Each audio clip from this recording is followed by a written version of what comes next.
The philosopher who most focused attention on the mind-body problem was René Descartes. Born in France in 1596, Descartes was a leader in the new science of his era, later called the Scientific Revolution. He invented analytic geometry, and following the lead of Galileo, tried to set the physical sciences on a firm foundation of mathematical laws.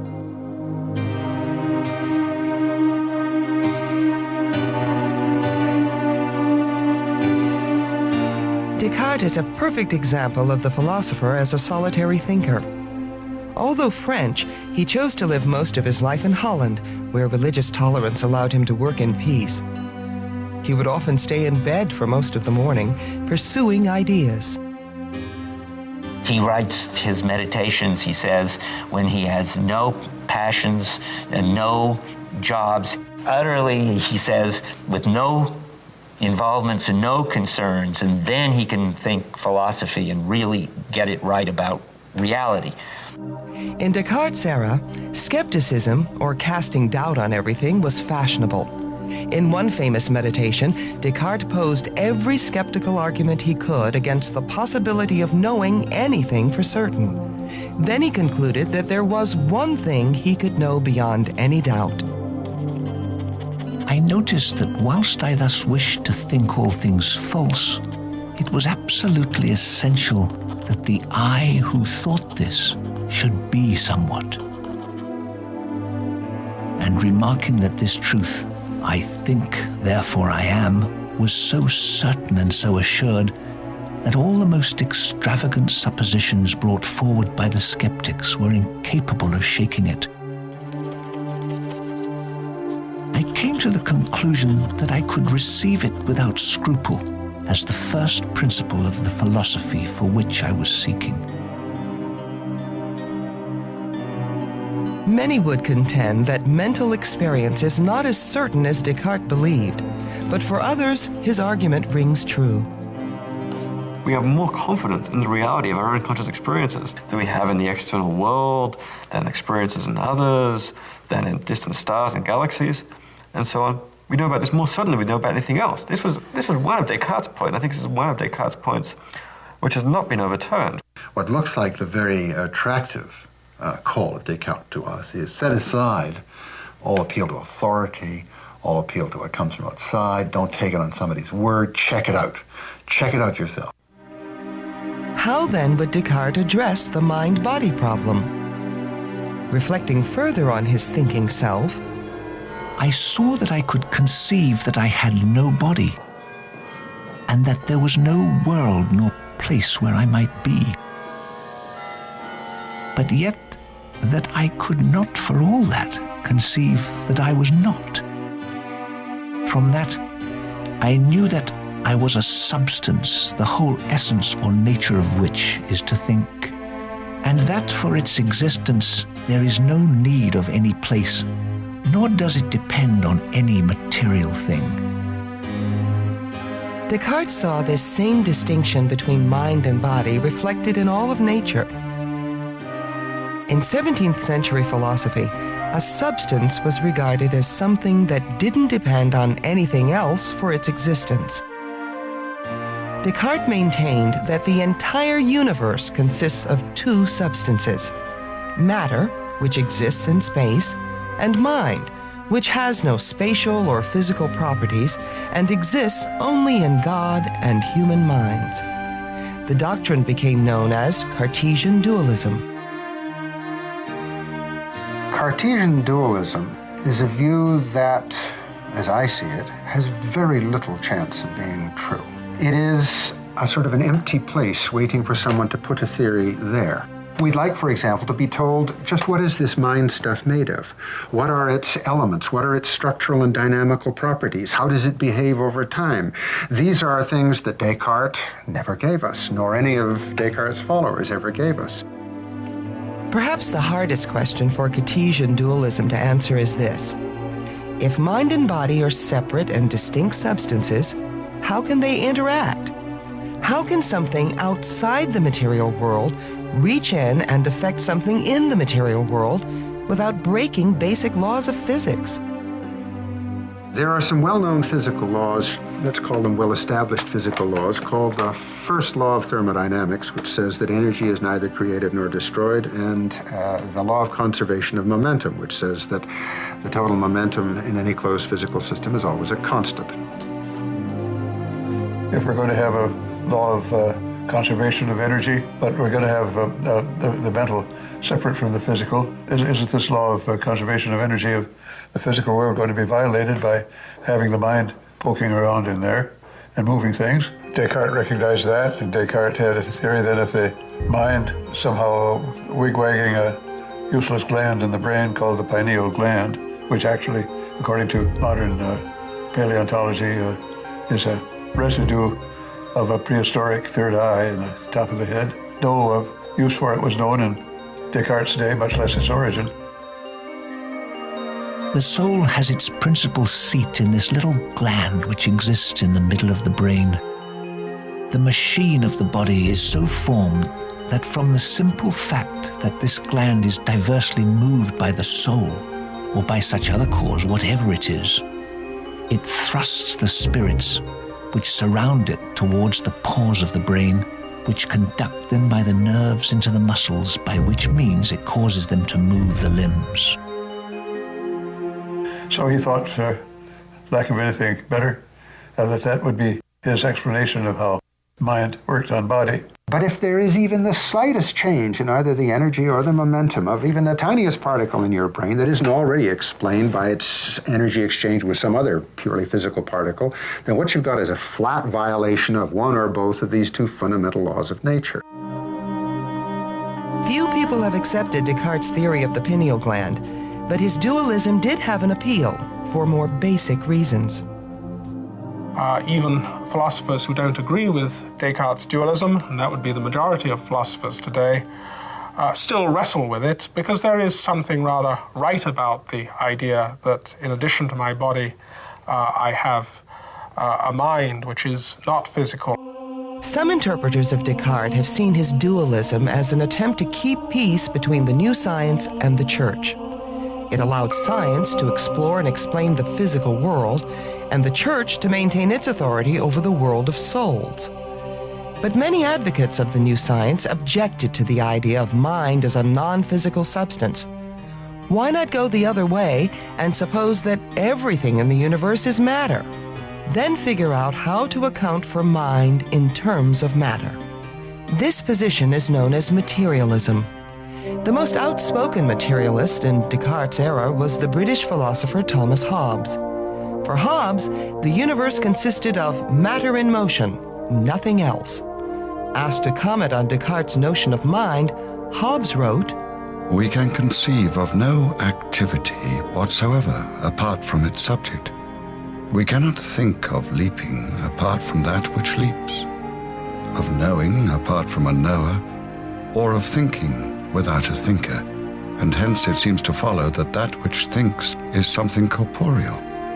But if dualism struggles to account for how mind and body can interact, materialism struggles to account for everything that seems to happen only in the mind. One of the challenges that Hobbes faces in giving a materialistic account of human emotions is to explain how feelings such as love, joy, hatred, fear can be material. And what he says is that they are endeavors by which he means the first beginnings of motion. They are motions on a small scale, as it were. So when I experience the emotion of fear, let's say of a spider, what's happening in me is that there are certain incipient motions which would typically lead me to run away from the object that I fear. For centuries, neither Cartesian dualism nor materialism was backed up by much scientific evidence. But in the 20th century, serious efforts to develop a science of psychology began. Many felt the key to this effort would be to translate thoughts and feelings into objective units that scientists could observe. One advocate of this approach, the British philosopher Gilbert Ryle, wrote a famous put-down of Cartesian dualism. He called Descartes' notion of a mind that comes from outside to move the body the ghost in the machine. Ryle said that instead of talking about the states and processes occurring in a sort of ghostly medium in the mind, we should think about the competences of a human body, really. Since he was not a scientist, he didn't spell this out at all. He waved this off. He talked about dispositions, and in particular about multi-track dispositions to behave in various ways. Ryle asked, for instance, how a child could learn what the word pain means if pains are only in the mind. The fact that children can learn the meaning of words for mental states suggests that those states are somehow observable. Ryle's closest scientific associates, psychological behaviorists, argued that everything we call a mental state is actually a behavior or disposition to behavior. I'm sure not very many philosophers defend it anymore, if any, but it was claimed at one time that statements about mentality, psychological statements, including ordinary language psychological statements, Joe thinks such and such, Molly wants such and so on. It was claimed that all of these statements could be translated without residue into statements about actual and possible behavior. But now the question is, how do you do it? How do you give a materialist account of pain, for example? Well, the behaviorist said it's all just behavior. It's your actual and possible behavior. So to be in pain is just to cry out or be disposed to cry out or whatever. It's a silly view, but that you can see how people would get desperate and they'd say that. Or if I believe it's going to rain, then that can only be, then my belief has to be constituted by the fact that I'll carry an umbrella, for example. Now, there are lots of problems with behaviorism. The most obvious problem is it just seems to leave out the mind. I mean, as somebody once said, it seems like you have to feign anesthesia. You got to pretend to be anesthetized if you're going to be a behaviorist. Various other theories attempted to explain how thoughts and feelings might be connected to the physical brain, without success. But hope soared in the mid-20th century with the emergence of a new technology. Suddenly, machines were processing vast amounts of information and performing complex computations. Enthusiasts predicted that soon computers would be able to do everything minds can. Then it would become clear that the brain is just a computer and the mind a computer program. Matter produces mind. Materialism is correct. And soon we'll figure out the details. In 1951, computer pioneer Alan Turing proposed a simple test for judging when a computer had reached the level of a human mind. Talk with it. Type questions.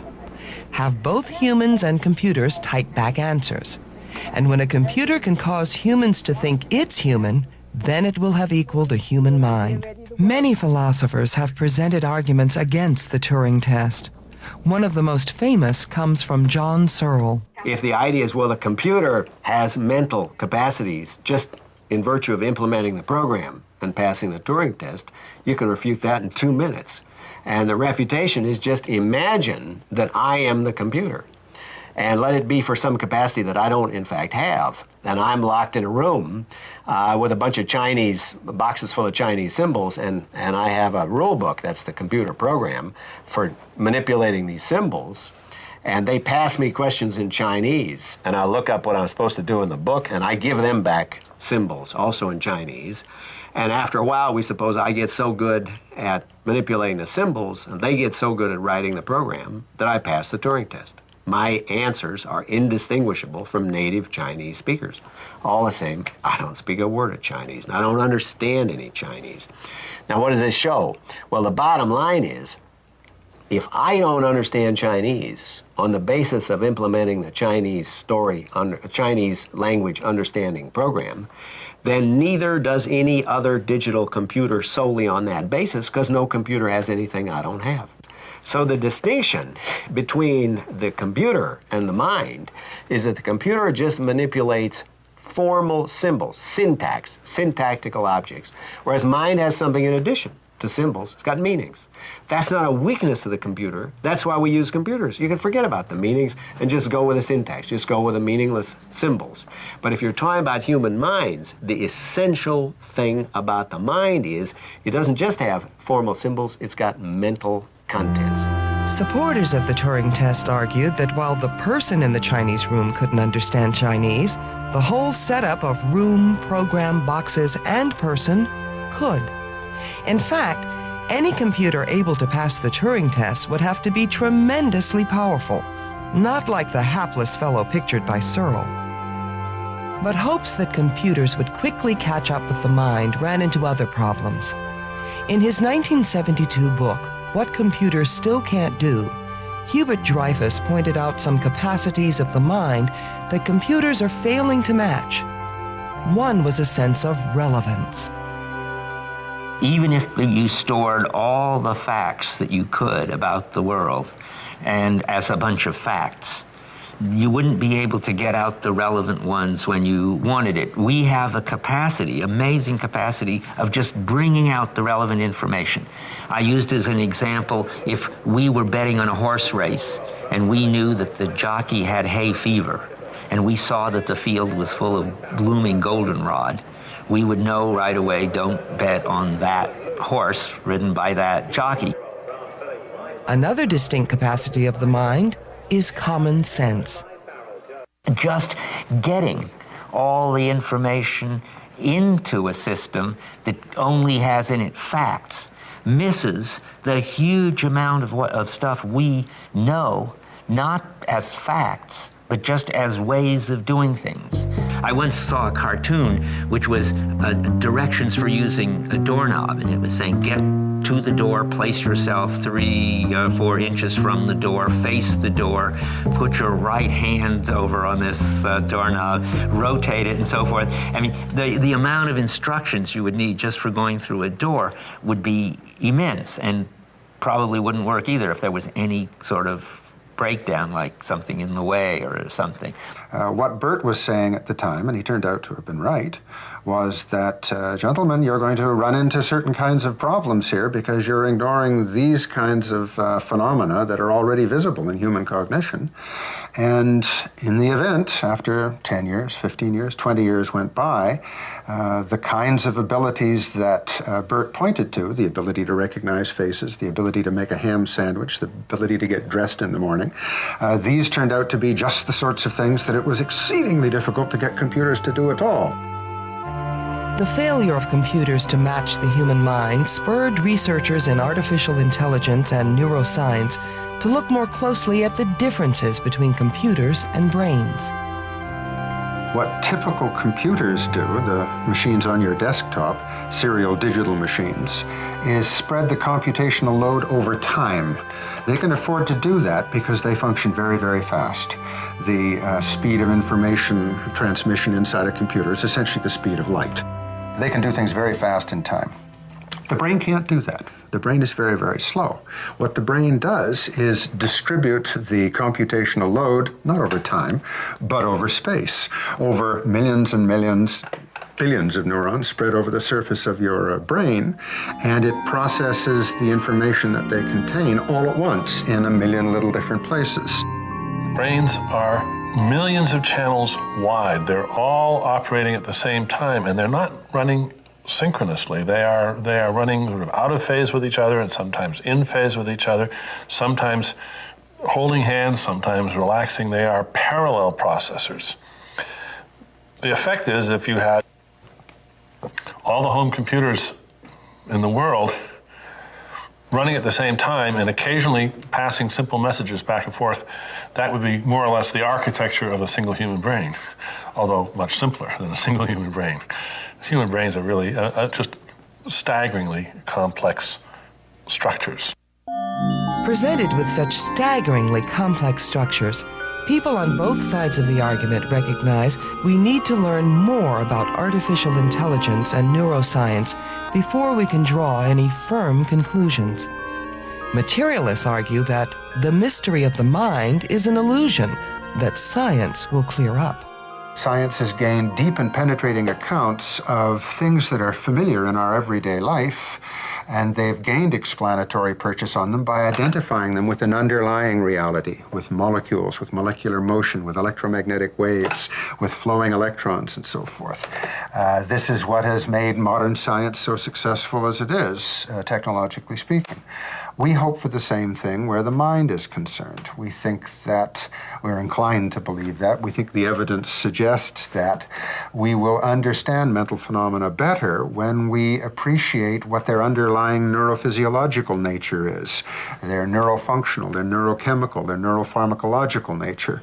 And when we understand these things and look back on the old concepts, it will be like looking back on the flat earth. We'll wonder how we ever stood it. Other philosophers doubt whether we will ever be able to reduce all mental phenomena to physical terms. Even in science, really, reduction is a pretty rare thing, you know, where a property at one science can really be defined in using the concepts of a lower level science. I mean, there's only, the reason we use the example of light is electromagnetic radiation over and over and over again is it's almost the only clean example.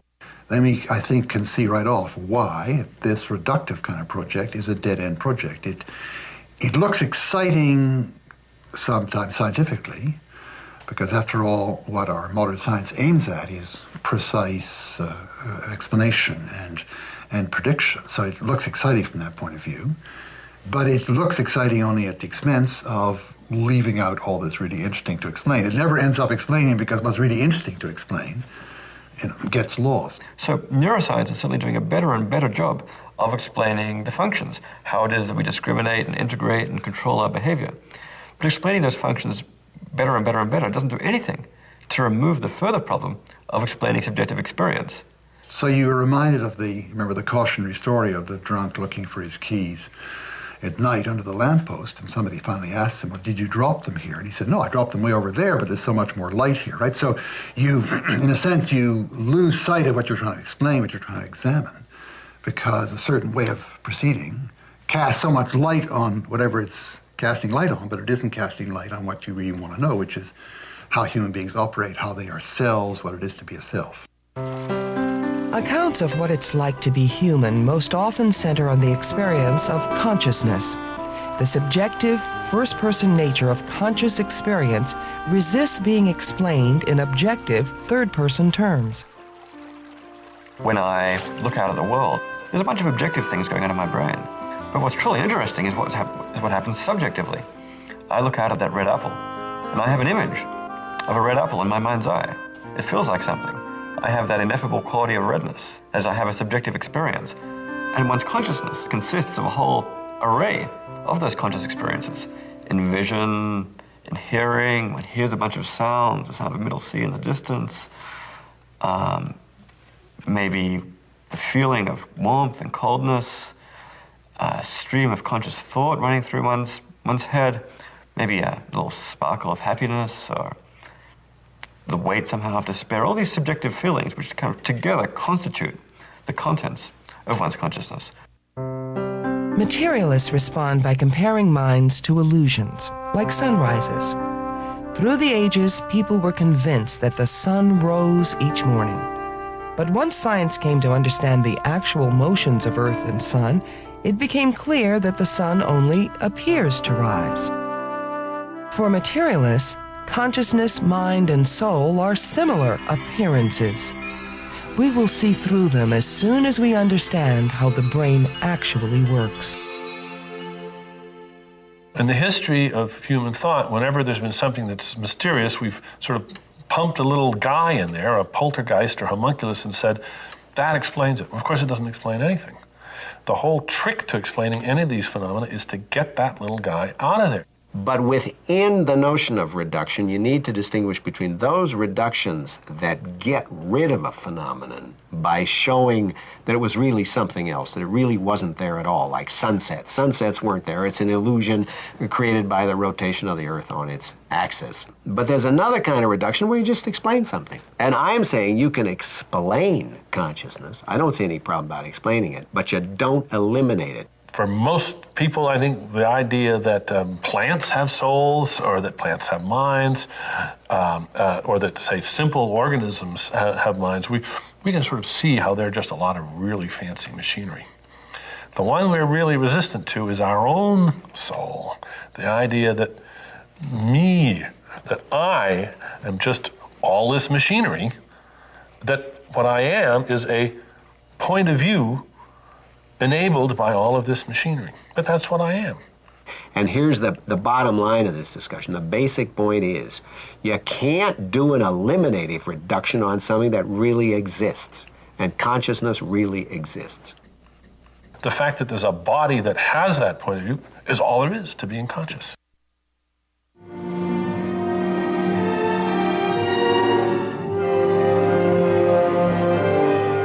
Few philosophers today adhere to a Cartesian dualist position that mind is separate from matter. But not many either hold that people are only bodies with points of view. When you look deep inside, what do you see? A soul? A mind? Or signals from a remarkably complex, organic machine?